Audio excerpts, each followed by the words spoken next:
ಜಿಲ್ಲಾಡಳಿತ, ಜಿಲ್ಲಾ ಪಂಚಾಯತ್ ವಿಜಯಪುರ ಹಾಗೂ ಕನ್ನಡ ಮತ್ತು ಸಂಸ್ಕೃತಿ ಇಲಾಖೆ ವಿಜಯಪುರ ಇವರಿಂದ ಶ್ರೀ ಜಗದ್ಗುರು ರೇಣುಕಾಚಾರ್ಯ ಜಯಂತಿ ಕಾರ್ಯಕ್ರಮ ಜರುಗಿತು.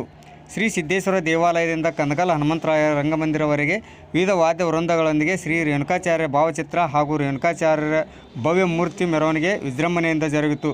ಮೆರವಣಿಗೆಯಲ್ಲಿ ವಿಜಯಪುರದ ಶ್ರೀ ಜಗದ್ಗುರು ಪಂಚಾಚಾರ್ಯ ಸೇವಾ ಸಮಿತಿ, ದಾನಮ್ಮದೇವಿ ಪ್ರಸಾದ ಸೇವಾ ಸಮಿತಿ, ಶ್ರೀ ಸಿದ್ದೇಶ್ವರ ಸಂಸ್ಥೆ, ಶ್ರೀ ಸಿದ್ದೇಶ್ವರ ಆದಿಶಕ್ತಿ ತೋರಣ ಮಂಡಳಿಯ ಎಲ್ಲ ಪದಾಧಿಕಾರಿಗಳು, ಅಪಾರ ಭಕ್ತರು ಕಾರ್ಯಕ್ರಮದಲ್ಲಿ ಭಾಗಿಯಾಗಿದ್ದರು.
ನಮಸ್ಕಾರ